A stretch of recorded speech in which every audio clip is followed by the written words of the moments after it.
Hello again, wonderful people. Thanks for joining in. Today it's another one of our little Bangkok insider videos. This is my second run into Bangkok in the same, in the same 7 days really. Last week we went in I rode in on the bike, get an idea how the lay of the land was, how long it would take. Today I've decided to do the grab taxi from our house in Nong Kem there, not Nong Kem, in Nakhon Pathom, or where we live, at Rai King at least anyway. Did the taxi down here. That taxi took just on half an hour, or a little bit more, maybe 35 minutes. So it gives me a bit of an idea how things pan out. But now what we're going to do, we're going to jump on the MRT. Today's little video, we're going to do a bit of a wander around the Silom there, and check out what's going on in Patpong. Patpong used to be one of the top night venue spots for Bangkok, but recently it looks like everything is dead. So we're going to go and check all that out and see how we go. So stick around and we'll see you soon. Okay, so now I take a bit of a note of how long it took. That's from my house to Silom here is just on an hour and 15 minutes, or an hour and 15 minutes we'll call it. It might be a little bit longer in peak hour times, but generally it gives me a bit of an idea how long it takes to get into the heart of the city here. Silom being the business district of Bangkok. Well, I would call it the business district because this is where most of the centralised business sort of happens, I guess. Whereas Sukhumvit seems to be the retail centre.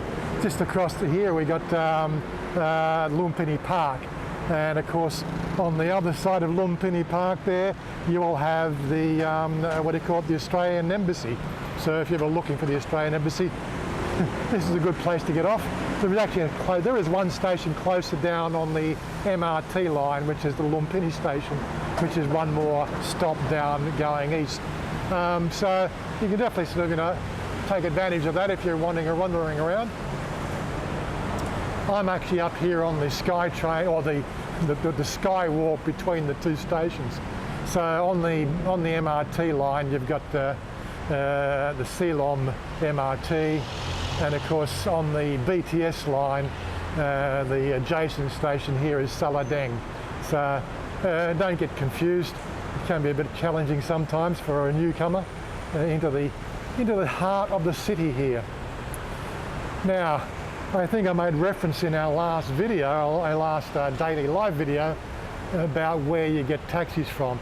So there is Saladeng, and if you're actually going sort of south along Silom here, this is where you get your taxis from. Don't get the taxis from the others, from out the front of Patpong. It's just one of those sort of things you just don't do. Well, that was in then. I really don't know what the lay of the land is now, considering the fact that that was that was 13 years ago, or 12 years ago, or whatever. At least the traffic's not too bad today. Mind you, again, so we're only fairly early. It's only coming up to 3 o'clock. I'm meeting Cody here at 4 p.m. or 4 o'clock to 4:30, where we'll actually do a wander through. But I haven't had lunch yet, so I'm just going to take a look along the side here. I don't know what we might, what are we looking for? There's a Burger King down there. God, being out in Rai King there, I haven't actually had a Burger King burger for a good 6 months. I think I might treat myself today, who knows. I did want to sort of do a bit of an update for everybody. As we've sort of indicated before, we are doing a number of different types of series on our channel now. So the channel being Warren Goody's TV, it's like the TV station. You've got our daily life videos, which really started our channel, which is me and Chanya together. Now we're sort of building up on the whole theme of this is more than just our daily life. Now we've got our bike rides.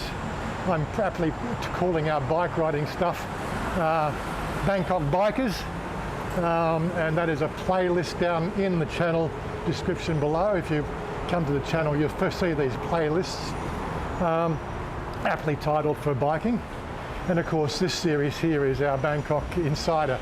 And the Bangkok Insider series is generally just me meeting up with people in Bangkok, giving a bit more of a story of, you know, what you're likely to see here, you know, outside the tourist areas, you know, the down to earth, down to normality of living in Bangkok.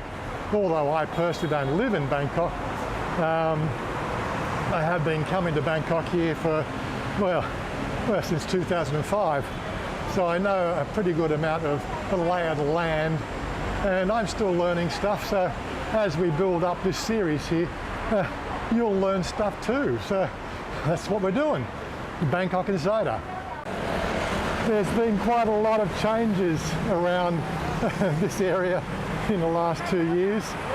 This place used to be vibrant and lively, but right now, at this time of the afternoon on Friday, right, there's really just absolutely nothing happening, except for shopping.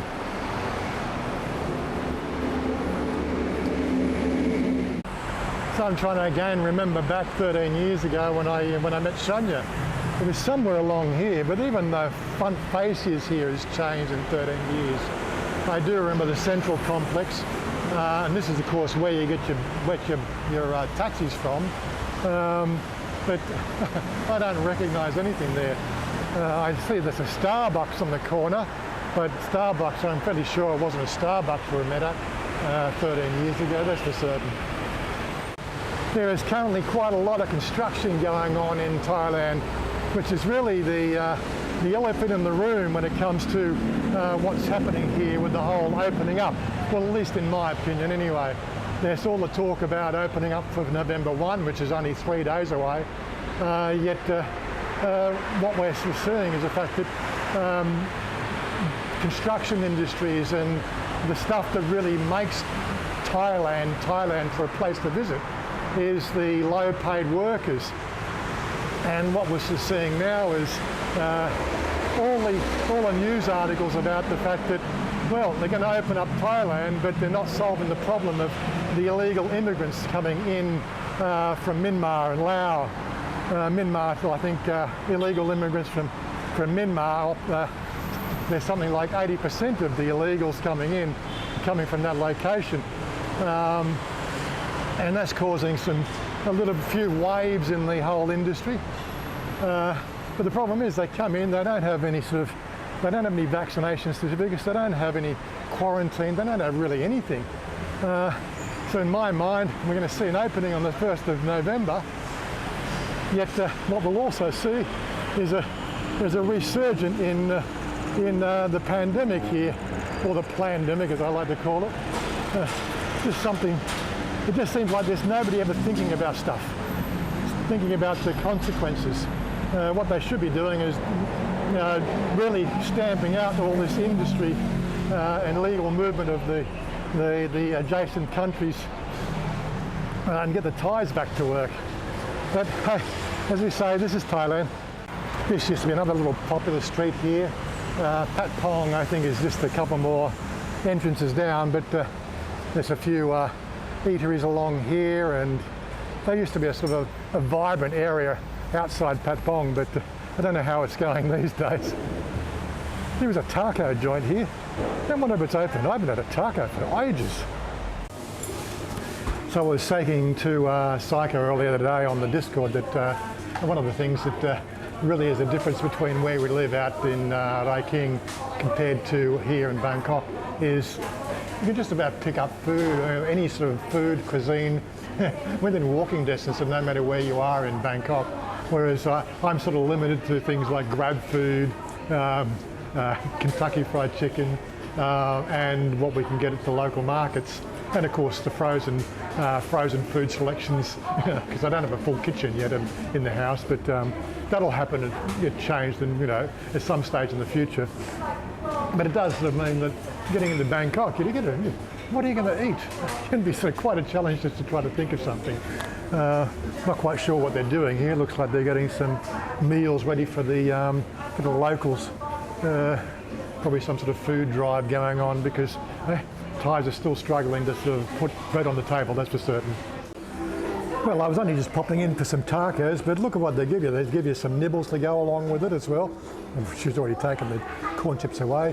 Looks like some sort of salsa or something as well to go. I'm not quite sure what that is.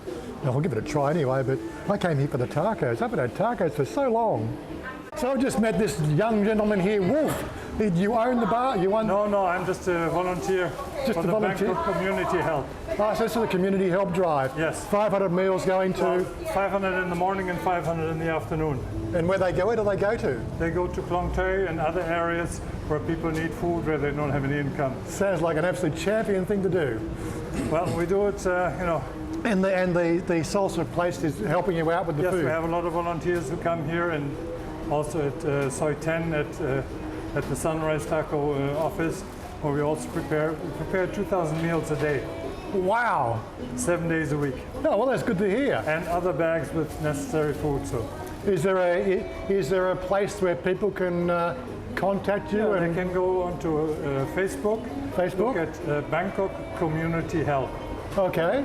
And they can help sponsor? They can sponsor, they can donate some money if they don't have the time. They can come and work for a few hours a week or whatever. Okay. Because we do it 7 days a week. So. Okay, sounds champion. Yeah, thanks for that. Yeah, it's a lot of fun. Sounds like a lot of fun. Well, that was a great little afternoon snack. Well, actually lunchtime meal. Yeah, Sunrise Tacos and Grill. Yeah, and again, look, there'll be a link down below for that Facebook group, the Bangkok Community Health Foundation. If you want to sort of, chip in or help out, give them a call, give them a shout out, give them, I don't know, they've probably got some sort of way you make donations. It's up to you. That was just a bit of just a fortuitous little meeting there. And they seem to be doing some sort of good for the people of Bangkok. Anyway, so moving right along. Yeah, just across the road there. This is obviously wandering around. Used to have big signs, advertising Patpong, but this is about all they got now. But this is the Surf Corps. This is the building that we had our first office in. I'm not quite sure what floor it was on. It was part of the Surf Corp foundation that you rent building space with. But yeah, all I remember is the fact, 13 years ago, we used to sit there, look out the window at 3 o'clock in the afternoon, and this is when the whole place would come alive. This would be, what do you call it, their market stalls. This little place over here, little tattoo place, this is where I got a couple of my tattoos once upon a time ago. But as you can see, the place is completely devoid of anybody really. There's a few little shops still sort of trying to eke out a meagre existence. Yeah, it's hard to believe this is the place that used to be the central spot for nightlife in Thailand. And of course the government's got grandiose ideas of trying to kickstart the tourist industry here. But without a nightlife, it's just simply not going to work. I don't know who their advisors are, but their advisors definitely need to be shot. King's Castle used to be one of the famous places. I said, I don't even know what's going to be open these days. We got 3 days or 4 days away from the grand opening. And from what I read today, I think restaurants are going to be allowed to serve alcohol, but bars and clubs and these sort of night spots, totally non-existent for any sort of nightlife. They're hedging bets on December, but it's really going to pan out as what happens in November. I remember the Tip Top Bar and Grill, or Tip Top Asian Dining and Grill, I think they call it now. Yeah, there we go. Used to eat there quite often. Again, another little night spot sort of restaurant right in the middle of Patpong. Here's some video walking along the street here. This is now and that was then. When I left home today, I thought, there's a lot of grey clouds in the sky, but so far, not a skerrick of rain. Mind you, I bet you if I actually jumped on the bike and came in, it would have started raining, no worries whatsoever. Shenanigans, which is it's an Irish bar, it's been here for a number of years. I'm pretty sure it wasn't here when I first started coming to Thailand, but it has sort of got a bit of a reputation of being a pretty good hangout for expats. But again, all shut. This is of course the other side of Patpong. So you got this, obviously that was where we're going, was Patpong Soi 1. Now we're going to take a wander back down Soi 2 here. The pink. Again, so it's really hard to tell what's going to be open, what's going to be closed. Looks like the power's still on in there, but there's absolutely no nightlife at all. A few little eateries along the side here. I think, probably like Susie, they have a restaurant license, but they're just bars that doing their best to stay afloat. In the heyday, these first floor bars, they do a fairly sort of roaring trade as well. They were a bit off the main street, but again, it's nothing like it used to be. I do hope to get back here in about a month or so when things start to open up on the nightlife scene, and see if we can do a comparison, what it is now to what it is in the future. And so we've got a few little snippets there of the place what it was like 12, 13 years ago. Yeah, that's it. And of course, one thing that's always surprised me is, you got all this nightlife area, and of course you can't really go past the fact that there's a Foodland supermarket right in the middle of it, and their little car park too. That's of course the Black Pagoda. It used to be called something else when we first started coming here. And of course we've got the Cosmos as well. It's another place it's a nice little sort of hidey hole, nice relaxed atmosphere in there. Usually sort of no working girls were allowed, or generally in their heyday, it was one of those sort of retreats you could get away from. This used to be a famous ladyboy bar, and that's all boarded up and no longer existent. Yes, the Cosmos was just a nice little quaint little place. Nice place to sort of relax and get away from it. And again, the Patpong Museum, I did a video for Patpong Museum about 12 months ago. That's up a couple of levels, and you can go and check out all the museum. I do hope to get back here at some stage and talk to the manager of that, and so maybe do a special expose on the museum. Totally interesting place to check out, if you're already coming down this way, at least anyway. The Crown Royal, I believe that's still in business, and of course we've got the Triple X Lounge here as well. I know that they are still open, well they're still in business, they're not open yet, but we'll be meeting up with Paul and a couple other expats here this afternoon, and we're going to be talking to the manager. Got a little Paul's organising something, little promo for a new business opportunity that they're working on. So I'll be also doing a second or third camera shot of that one. And from what I understand from talking to Paul, this is their new business that they're running. Hot dogs and hot girls. They deliver hot dogs to your hotel if you want a hot dog. And yeah, so check out that promo that Paul will be doing. Will be up sort of within the next week or so, I'm sure. Now the guy that owns the museum also owns what's it called, a bar. I think it was called Bar, which is a fetish club. Sort of before I met Chanya, I dropped in there a few times. Quite an interesting place as well. But yeah, it's all dead, all gone. Oh, so it's not really gone. I know the place is still here, but exactly what's what's happening, I don't know. Well, that was our walk down Soi 1 of Patpong with no market, and back along Soi 2, bringing back a few memories for me. Now all I got to do, I got Psycho. He's due to turn up in the next 30 minutes. Not quite sure what we're going to do. Probably wander around. Yeah. So just to recap for you guys, the whole idea of this Bangkok Insider, it's like in one sense, it's me discovering little bits and pieces here in Bangkok, which you just find not in the public grandiose scale of things. Like I said, the food drive.